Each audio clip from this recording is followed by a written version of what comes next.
Хинтээ аймгийн засаг даргын үйл ажиллагааны хөтөлбөрийг хэрэгжүүлэх арга хэмжээний төлөвлөгөөний 2 дахь бүлэг нь хүний хөгжлийн бодлого.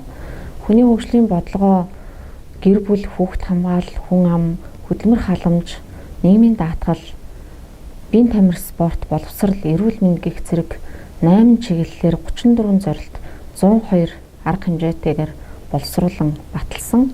Гэр бүлийн болон нийгмийн орчинд хүүхэд хамгааллыг сайжруулж, өсвөр үе залуучуудын оролцоог нэмэгдүүлнэ. Монгол улсын төрөөс гэр бүл хүүхэд хамгааллын чиглэлээр баримтлах бодлогыг хэрэгжүүлж, хүүхэд эрүүл аюулгүй орчинд амьдрах, хөгжих, хамгаалуулах, нийгмийн харилцаанд оролцох эрхийг хангах, зөв хүмүүжил төлөвшлийг дэмжиж, хүүхэд хамгааллын тогтолцоог салбар дундын оролцоотойгоор шийдвэрлсэн, хүүхдэд ээлтэй аймаг болох зорилготой ирээдүйн эзэд хөтөлбөрийг 10 зорилтын хүрээнд боловсруулан хэрэгжүүлж ажиллаж эхлэв байна. Ирээдүйн эзэд хөтөлбөрийг 2025-аас 30 онд 5 жилийн хугацаатайгаар хэрэгжүүлнэ. Хүүхэд гэр бүлийн чиглэлээр судалгаанд суурилсан бодлого, үйл ажиллагааг хэрэгжүүлж, хүүхэд гэр бүлийн чиглэлээр үйл ажиллагаа явуулдаг байгууллагуудыг чадваржуулан, хүүхэд гэр бүлд ээлтэй нийгмийн орчныг бүрдүүлнэ. Сум бүрт байгаа хүүхэд гэр бүлийн нийгмийн ажилтнуудыг чадваржуулж, гэр бүл рүү чиглэсэн зөвлөгөө, сургалт, үйл ажиллагааг тогтмолжуулж, эцэгхийн үүрэг хариуцлагыг нэмэгдүүлнэ. Монгол улсын засгийн газраас хэрэгжүүлж буй өсвөр үе залуучуудыг дэмжсэн хөтөлбөр арга хэмжээг хэрэгжүүлэн, залуучуудыг чадваржуулах өдөрлөг, туршлага судлах уулзалт, зөвлөгөөн, хилцүүлгийг зохион байгуулна. Мөн залуучуудын хөгжлийг дэмжсэн шир офисуудыг байгуулж, залуучуудын чөлөөт цагаа зөв өнгөрүүлэх, хамтран сурч хөгжих боломж нөхцөлийг бүрдүүлнэ. Халамжаас хөдөлмөр шилжүүлэн ажлын байрыг нэмэгдүүлнэ. Нийгмийн халамжийн зорилт дүрхийн хөдөлмөрийн насны, хөдөлмөрийн чадвартай иргэдийг хөдөлмөр эрхлэлтийн үйлчилгээнд хамруулна. Хувийн хвшил төрийн бус байгууллагуудын оролцоотой ахмад настан хөгжлийн бэрхшээлтэй иргэдийг дэмжиж ажиллана. Төсөл хөтөлбөрүүдээр дамжуулан байнгын болон төр ажлын байрыг нэмэгдүүлнэ.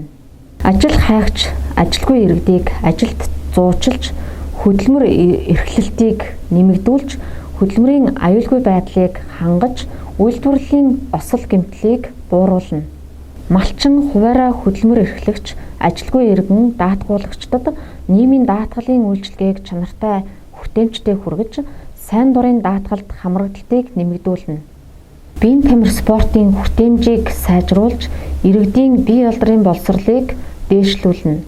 Аймгийн засаг даргын дэргэдэх өсвөрийн шгшээ багийн үйл ажиллагааг дэмжиж, өсвөрийн шгшээ багийн тамирчдаар дамжуулан, өсвөр насны хүүхдүүдийн биеийн тамир спортыг сонирхон хичээллэх, чөлөөт цагаа зөв өнгөрүүлэх бүхэл үйл ажиллагааг зохион байгуулж ажиллана.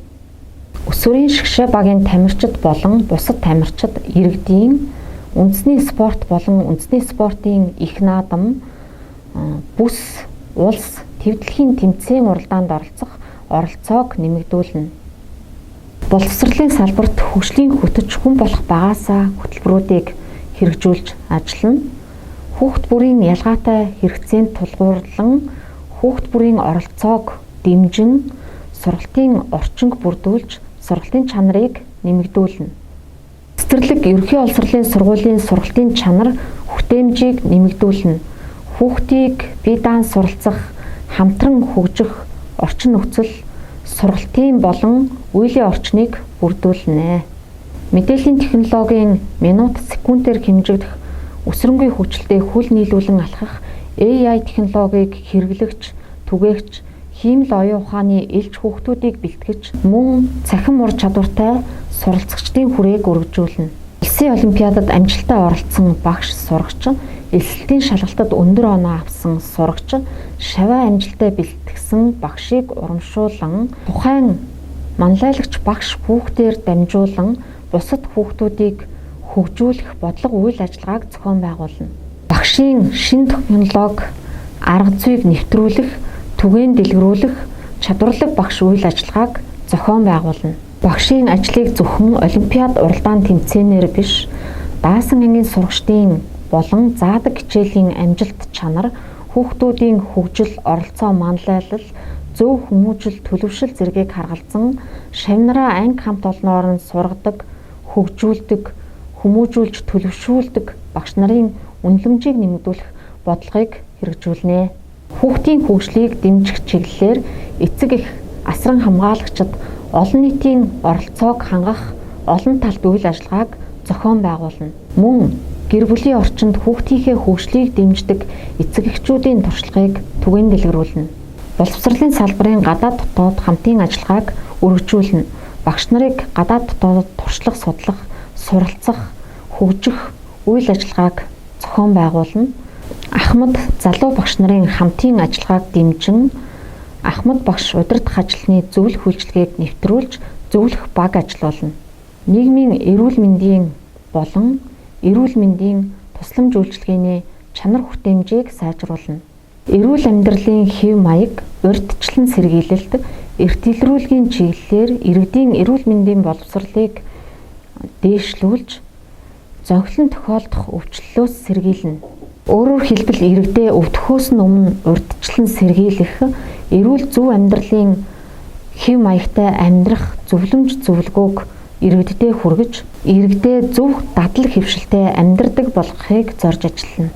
Эх хүүхдийн эрүүл мэндийг дэмжиж, сэргийлж болох хүүхдийн эндэгдлийг бууруулна. Уламжлалт анагаах ухааны тусламж үйлчилгээг орчин үеийн анагаах ухаантай хослуулан хөгжүүлнэ. Цахим эрүүл мэндийн аюулгүй байдлыг хангаж, дэвшилтэт технологи, телемедицинийг өргөжүүлэн, алсын зайн эмчилгээ онцлогоог нэвтрүүлж, эрүүл мэндийн тусламж үйлчилгээг чанартай түргэн шуурхай хүргэж ажиллана.